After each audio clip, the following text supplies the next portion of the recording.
Doctor Who, the Eighth Doctor Adventures Books Review. Hello and welcome to another video. Now, I've recently done reviews of the New Adventures and the Missing Adventures range from Virgin Publishing. Now I'm going to turn my attention to the BBC books range, specifically the range of Eighth Doctor books that began in 1997 and ran through to 2005. There were 73 books in the series overall. This might be a big review. I feel I have to point out, I'm not sure how comprehensive this will be, because I wasn't a big fan of the Eighth Doctor Adventures. I wasn't a big fan of the BBC books. I did get most of them, or at least read or rent most of them. I mean, I was starting to kind of go off the New Adventures towards the end, but I'd been buying them for so long that I thought I might as well get a complete collection. But with the EDAs, I wasn't quite so, obsessive compulsive. I don't know. I was a bit dubious on the whole thing, to be honest. Partly because I didn't really like the BBC nicking the license from Virgin. Virgin had made the original Doctor Who novels a success, and then the BBC nicked the license from them, which seemed a bit disingenuous. But also, like I said, I've been going off them anyway, the New Adventures.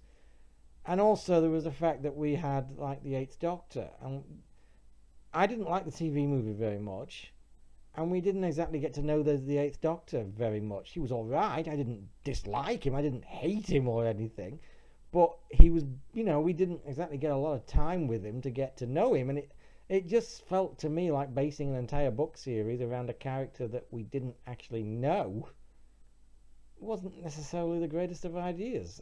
I mean, this was a period in the late 90s, early 2000s, when my fandom started to kind of dwindle somewhat. The disappointment of the TV movie, and both in the fact that I didn't like it very much and the fact that it led to nothing and basically seemed to put a complete end to all the stories that have been going on for since the show went off air, basically, that it was coming back any moment. After the TV movie basically failed, at least in America, it was like, nope, that's it, show's dead. And that really started to have a negative impact on my fandom in general, as well as a number of other things. I stopped getting Doctor Who magazine in 98. I stopped subscribing to that. I stopped going to the local fan club in 97, because it had never really been the same for me as it was in the UK. The Australian one, the Adelaide one I went to, was never really as, I don't know.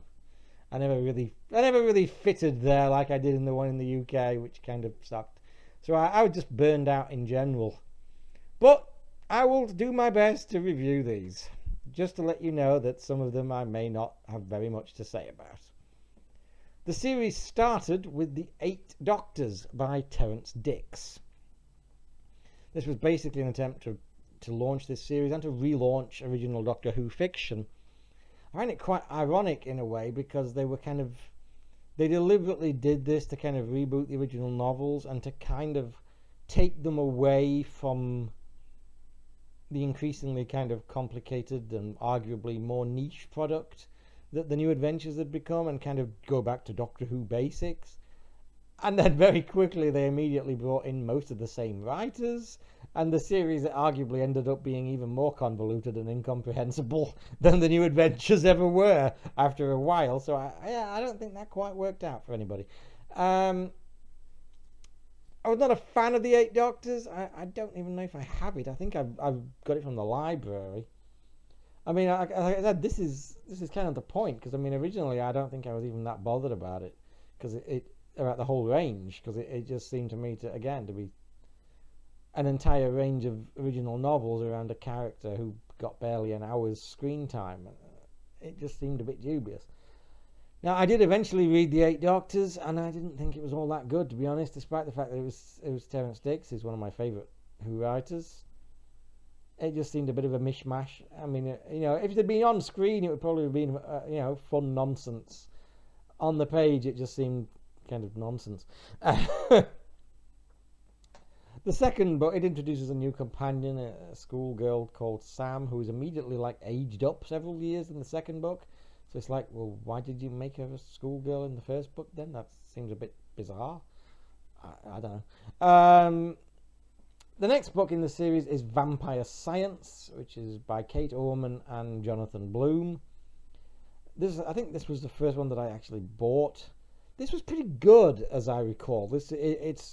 It's much less kind of kiddie, and it's much more in the realm of the New Adventures. It's like the second book, and we're already kind of going back to the New Adventures style anyway. Yeah, it's a pretty solid kind of vampire thriller thing. There was one thing that kind of grated my cheese a little bit, and you could argue that it began with a couple of characters in goth opera. It was almost like the political correctization of vampires. It's like, oh no, not all vampires are bad. Some of them are actually really nice people. And I mean, I suppose it's a legitimate dramatic avenue, but in the same way, even at the time, it kind of made me roll my eyes, because it's like, can't we just have some fucking race that's just pure fucking evil? Because, there's no indication in State of Decay that they're anything other than pure undiluted fucking evil, and it just seems to completely dilute it. It's like, oh no, some of them are alright, I don't like that. This is a good book, but I still don't like it. I don't like that idea. Can't we just have something that's just fucking evil, Oh well. The third book is The Body Snatchers, which is, I think it's the debut of Mark Morris. I don't think he did any previously. He does quite a few after, and I quite like some of his. I wasn't really that keen on The Body Snatchers. I think he's like a horror writer as well, and he brings some of that influence to the books. But the Body Snatchers is basically Victorian London. It's it's very kind of, it's Jago and Lightfoot, and it's the Zygons as well. And that's on paper, that sounds pretty cool, But it didn't really work for me all that well. It seemed a bit too, a bit like Genocide in the New Adventures. It was trying a bit too hard to be, a Hinchcliffe story. It just didn't do it for me. But I do like some of Mark Morris's later ones. The fourth book is Genocide by Paul Leonard. I don't remember anything about the plot. I've read it. I bought it. I don't remember anything other than that I didn't like it. I also didn't like what they did with Joe in this, which has been completely decanonized later on.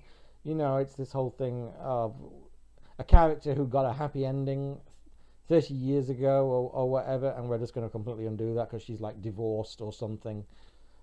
They've completely just ignored that latterly, of course, because she was in Sarah Jane Adventures and she was still married to Professor Jones, as she should be.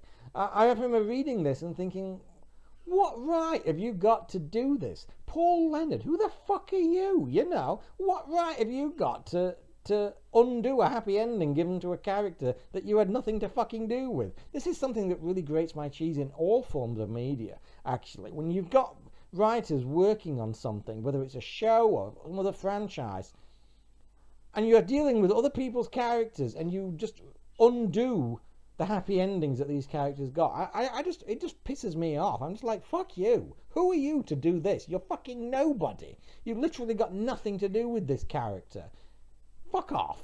I'm sorry. It's one of my pet media hates, and it really fucking aggravates me. The next book in the series is War of the Daleks by John Peel. This was well and truly slagged off at the time, and quite rightly, because it was very, very boring. I haven't read any of these for a really long time, and unlike the New Adventures, most of which I did at least read a couple of times, some of these I've only read once. This was a real slog to get through. Yeah, it was really poor. Really poor. The next book is Alien Bodies by Lawrence Miles. Now, I'm not the biggest fan of Miles's, and certainly his New Adventures left me completely cold. This book, I do quite like Alien Bodies. It kind of worked for me in a weird kind of a way. It's one of the few books he wrote that didn't just leave me going, what the fuck is this supposed to be about? It's this. If there's the downside to it, I think that some of the mythology that it introduces, which is interesting in itself, basically gets seized on to become the cornerstone of almost the entire range of books, and gets progressively less interesting and more boring and more bafflingly incomprehensible as it goes. That being said, this book is okay. It's one of his better efforts. The next book is Cursal by Peter Engelarde. Isn't this like a werewolf one? Again, I don't have this one. I think I've got it out of the library. I don't recall thinking very much to it or remembering very much about it. The next one is Option Lock, which is another effort by Justin Richards. I don't think I've ever read this. I warned you. I warned you. My EDA's appreciation is not up there with the Virgin ones.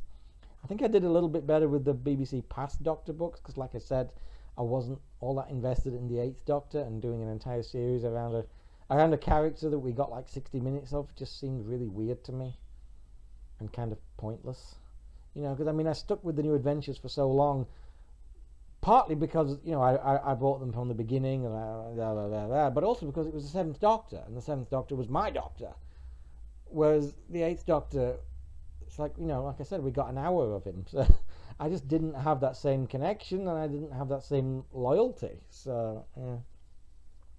But I never read Option Lock, and I don't think I ever read the book after it, The Longest Day by Michael Collier. Oh dear me, this is not looking good.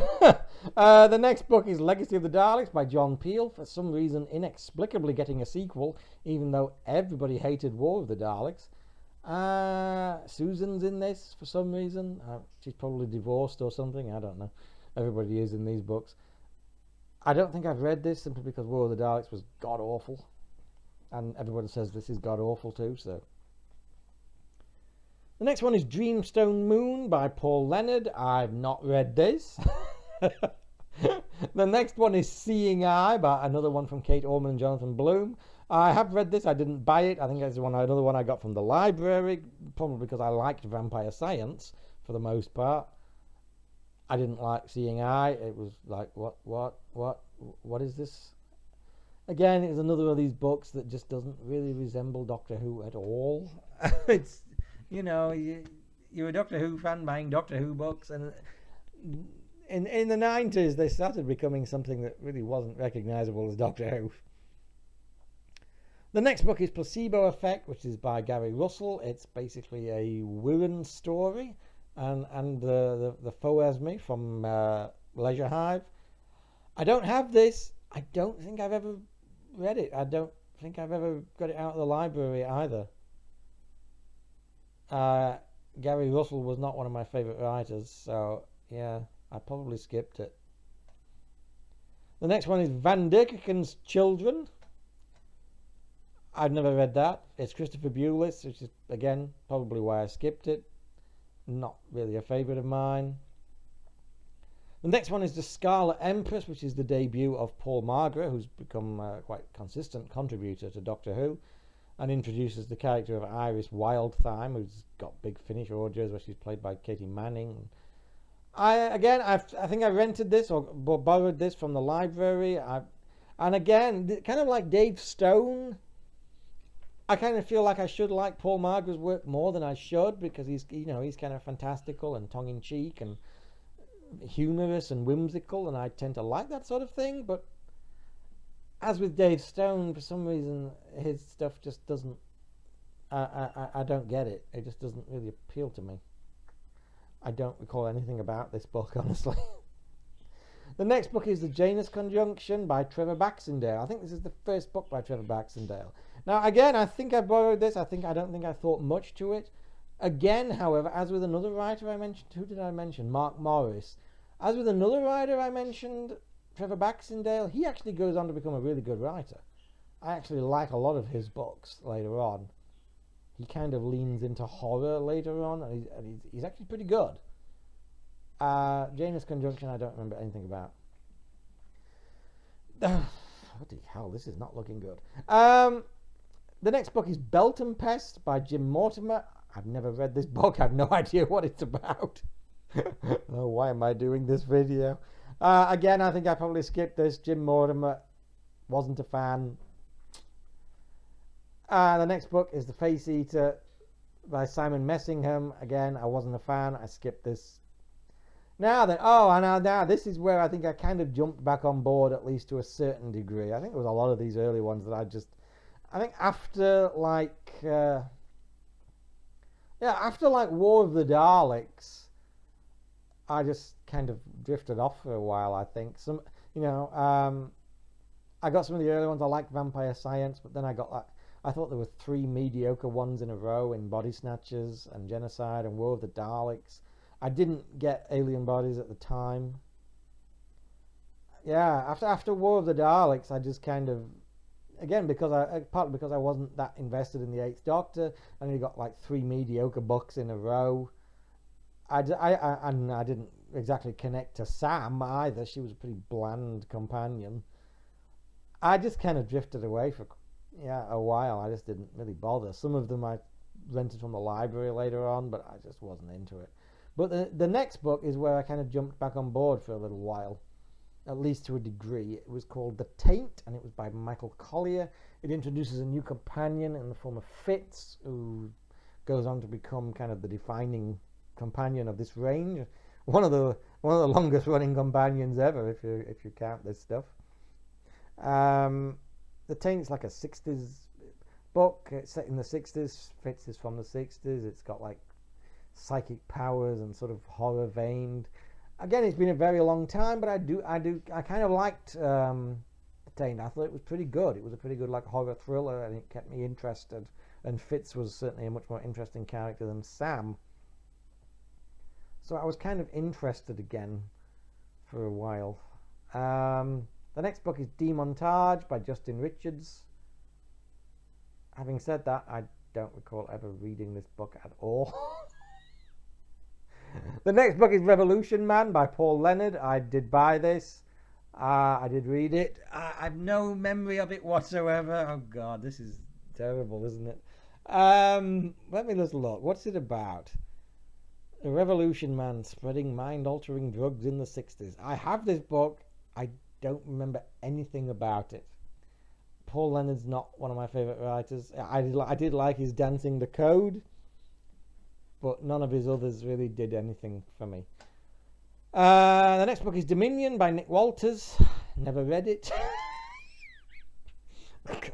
The next book is Unnatural History by Kate Allman and Jonathan Bloom. This I did have, and I have read it. I do quite like it. It's kind of strange, and it's kind of linked into this weird story arc they've got going on with this faction paradox, which is like this Time Lord voodoo cult that like messing with history or something. It's all very weird and not very well explained, as I recall. This is quite a decent book. I seem to recall it was pretty good. Yeah, this is where they started going into that whole faction paradox thing, which I never got. I never understood. I never understood it. The next book is Autumn Mist by David A. McKinty. It's like a World War II book, I think. It's something to do with some kind of force and the interfering with the Battle of the Bulge. Again, it's an interesting, as with a lot of McKinty's, it's a really interesting premise, but his prose style just doesn't do a lot with it.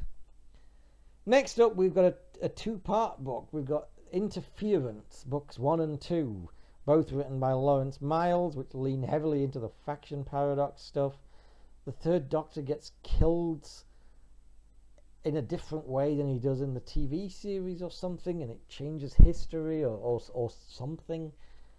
Like I said, I liked Alien Bodies. I also liked, because I bought it from the library, because I didn't buy these books, the Bernice Summerfield book, kind of Dead Romance, which is kind of surreptitiously linked to what's going on in the EDAs. I kind of liked that book. It was very weird, but it was actually quite compellingly weird. So I was kind of starting to warm to Miles's stuff a little bit after he left me cold in the New Adventures. I thought Alien Bodies was pretty good, and I thought Dead Romance was pretty good. So I picked these up. I could not understand what the fuck these books were supposed to be about. They're just, I don't know, man. They're on some strange level that clearly I'm not on. I never understood this entire arc, and these two books were just, oh god, they were a real slog to get through. Oh my god, I think I've read even less of these than I realized. The next 4 books, The Blue Angel, The Taking of Planet 5, Frontier Worlds, and Parallel 59, I don't think I've ever read them, or if I did, I got them out of the library. I don't remember anything about them. I mean, The Blue Angel, maybe this video wasn't such a good idea after all. I did warn you that I was really starting to drift at the time. Anyway, after Parallel 59 is The Shadows of Avalon by Paul Cornell, which I did read. I got it from the library because it was Paul Cornell, and he was easily my favourite writer of the New Adventures. And I even really liked Goth Opera, which is Missing Adventure. So I'm like, oh, well, if anybody can write a decent 8th Doctor book, it's going to be him, isn't it? And I didn't like it. I didn't like it. It's even got the brig in it, and I still didn't like it. What the hell was this about? I can't remember. It was really some weird nonsense. God knows I can't find a plot description. It was, yeah, I did not. I was incredibly disappointed by The Shadows of Avalon, because, like I said, I was not a fan of this range, but I did like Cornell's work. It was easily my favourite New Adventures writer, and I read this and I was just like, what the fuck is this? Oh dear. The next book is The Fall of Yaquatin by Nick Walters. Never read it. The next book is Cold Heart by Trevor Baxtendale. I did read this one. This was something of an improvement on his first. What was his first? Or maybe I didn't read his first. No, I did. The Janus Chronicles. No, I did. The Janus Chronicles. This was a little bit better than that. It's much more. His stuff is much more kind of traditional Doctor Who, i.e., proper Doctor Who. It's much more Doctor Who than a lot of these books. It's very readable. It's getting very readable. His prose style is very readable. Story itself wasn't that great. Like I said, I do like some of his later books. This is an improvement on the Janus conjunction, so it's kind of getting somewhere. The next book is The Space Age by Steve Lyons. Never read it.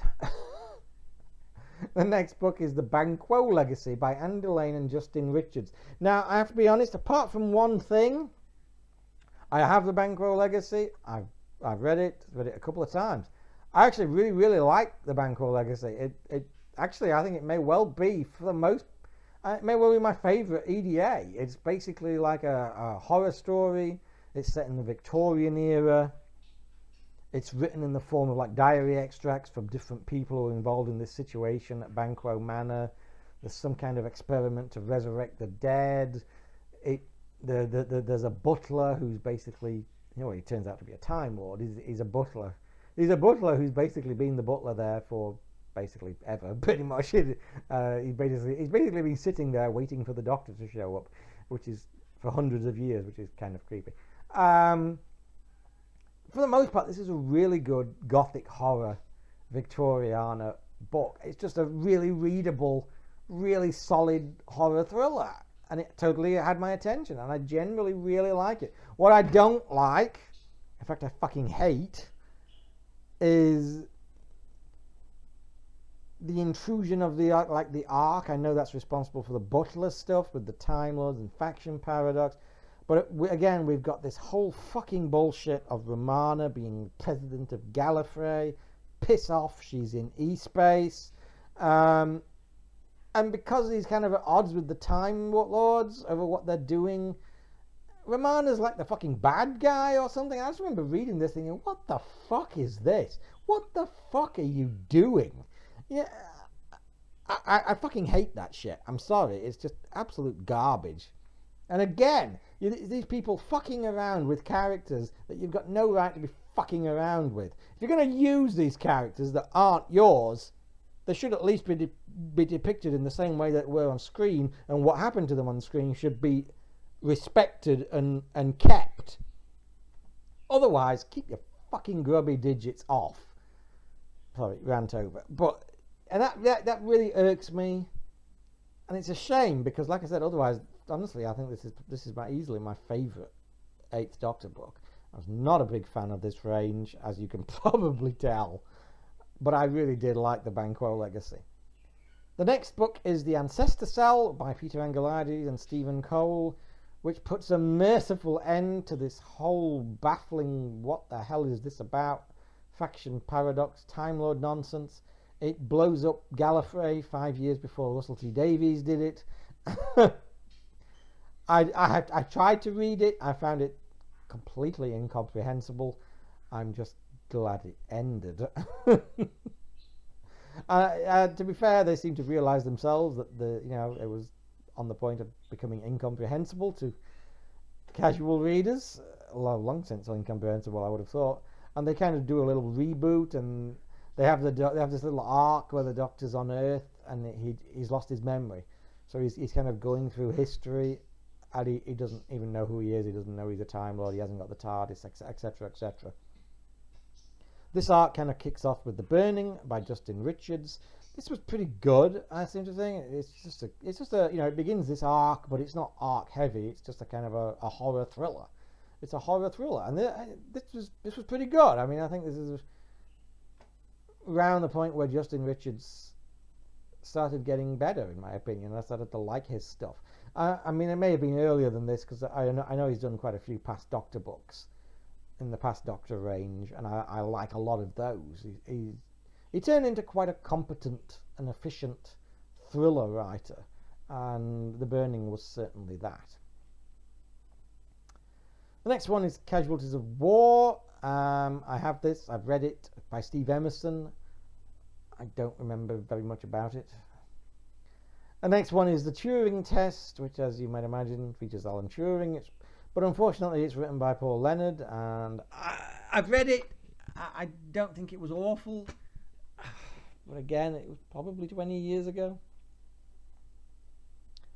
The next one is Endgame by Terence Dix. It's basically a sequel to a past Doctor book that he wrote called Players, which is introduces these mysterious figures that screw around with history or something like that. I mean, haven't we just got through with one of those people? I've read this. Again, I don't remember very much about it, honestly. The next book is Father Time by Lance Parkin, where the Doctor becomes like a surrogate dad to an alien child or something. This one's quite popular. I read it. I didn't really think that much to it. The next one is Escape Velocity by Colin Brake. I think this is the end of that arc. The Doctor gets his memory back and gets the TARDIS back, etc. I found it thoroughly forgettable. We get a new companion in Angie Kapoor. I found it very, very forgettable. Didn't read the next two. Earthworld and Vanishing Point. Nope, sorry. The next one was Eater of Wasps by Trevor Baxtender. This is wound roundabout, although again he did some past Doctors, so it may be earlier than that. But this was around the point where I thought Baxtendale's work really kind of improved. Eater of Wasps is just a great little Doctor Who horror story. It's a little English village, and there's alien monsters going around, killer wasps or something like that. I dug this. This was just a good. This is what I want from Doctor Who. It's just a good old-fashioned Doctor Who story with scary monsters. And a nice horror tone. And he does a really good job of it. It's very readable. It's very entertaining, and it's it's been a long time since I've read it, but I still kind of remember it and have fond memories of it, which more than I can say for a lot of them.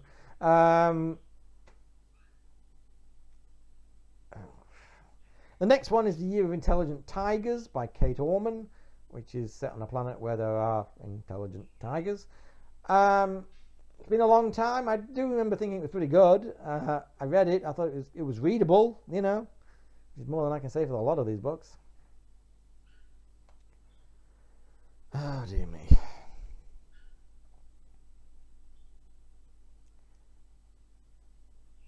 Oh, dear me. I'm not sure. I'm not sure this was a good idea, honestly. Slow Empire, Dave Stone, never read it. Dark Progeny, Steve Emerson, never read it. City of the Dead by Lloyd Rose. This sounded pretty cool. It's like set in New Orleans. And it's like a ghost story or something. And it got really good reviews. And I was quite interested in it. And I picked it up. And I found it really, really fucking boring. Yeah, I was really disappointed by that one. It sounded like my cup of tea. You know, it sounded like my kind of Doctor Who. And I just found it really, really boring. Honestly, the next few books, I've not read any of these. Grim Reality, The Adventuress of Henrietta Street, Mad Dogs and Englishmen, Hope and Acrophobia, Trading Futures, The Book of the Still, The Crooked World, History 101, Camera Obscura. I've not read any of these. Time Zero, The Infinity Race. I think I read The Domino Effect. Don't remember anything about it. Reckless Engineering by Nick Walters. I remember that. That was quite interesting. It's like some weird world where genetic engineering has gone completely off the trace or something. I remember it being quite interesting. The Last Resort, Paul Leonard, never read it. Timeless, never read it. So if I did, I've completely forgotten it. No. Emotional Chemistry, no. Sometime Never, no. Half-Life, no. The Tomorrow Windows by Jonathan Morris. I liked this. This was good. I know that Jonathan Morris has gone on to do a lot of Big Finish. This was good. This was very kind of Douglas Adams, I thought. Much more kind of tongue-in-cheek and humorous and fun than you get from a lot of the books, particularly the EDAs. It's about windows that let people see into the future or something like that. It's really very Hitchhikers, very Douglas Adams. It's been a long time, but I do remember really enjoying this, and I kind of took note of Jonathan Morris. Or maybe I already had. I think I already had took note. That's probably why I got it. He wrote a Past Doctor book, which I really, really liked, and that's probably why I picked up the Tomorrow Windows, given that I've skipped a lot of these books. I pretty much gave up on the EDAs at this point, but I got the Tomorrow Windows because it was Jonathan Morris, and I'd liked his work in the Past Doctor books, and yeah, this was pretty good, you know. Next up was The Sleep of Reason by Martin Day. I think I read this. I found it very boring. Much like his other book, The Menagerie. I found that really boring too. Next up is The Deadstone Memorial by Trevor Baxtendale. Now, again, even though I'd pretty much given up on this series by this point, but there were a couple of authors that I kind of took notice of. Jonathan Morris was one of them. Trevor Baxtendale was another. Not just because of Eater of Wasps, but again because there's a number of Past Doctor books that he wrote that were kind of horror-centric and just really, really good, really, really enjoyable reads. And yeah, The Deadstone Memorial was one of them as well. I think it's something to do with, a young kid who's having nightmares and the doctor shows up and there's weird stuff going on in the local area. Yeah, I really liked The Deadstone Memorial. It was it was Doctor Who. Which so much of this series just bore so little resemblance to anything I've recognised as Doctor Who. I just want a good book, I just want a good read. Either have it be a good scary story like The Deadstone Memorial or some tongue-in-cheek fun like The Tomorrow Windows. I wish they'd done them all like that, dude. I would have been much happier as a consumer.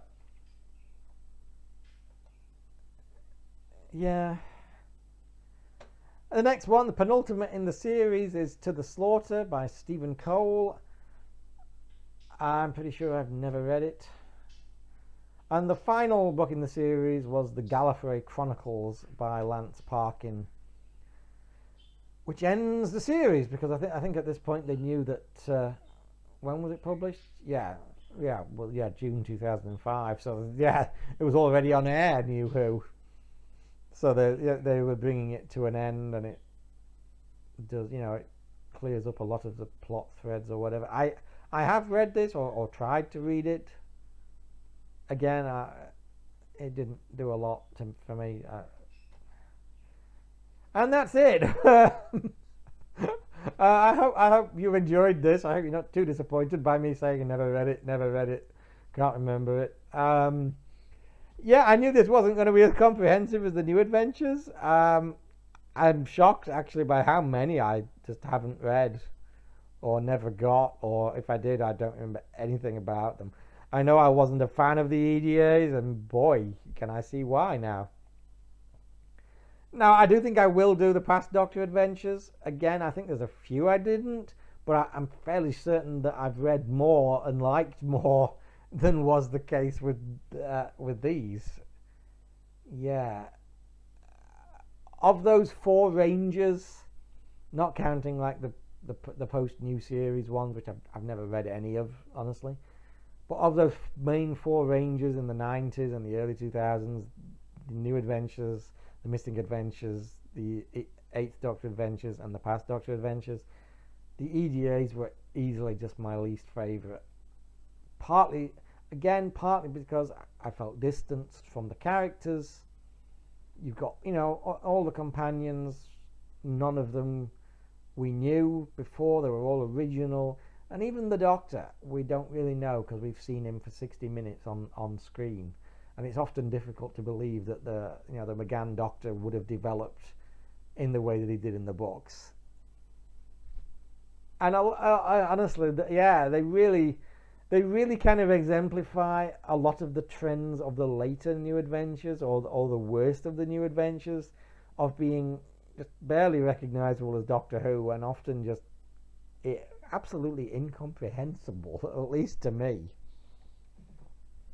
So yeah, I'm sorry, I have to be honest, I'm not a fan of these books. There are a couple of good ones that stand out, like Bankroll Legacy and Eater of Wasps and Tomorrow Windows, and what was the other one? The Deadstone Memorial, that I liked, that were just good, solid Doctor Who stories. But that was well too few and far between in this range, in my opinion. Anyway, that's that. I hope you enjoyed this, despite me not knowing anything about most of them. Bye for now.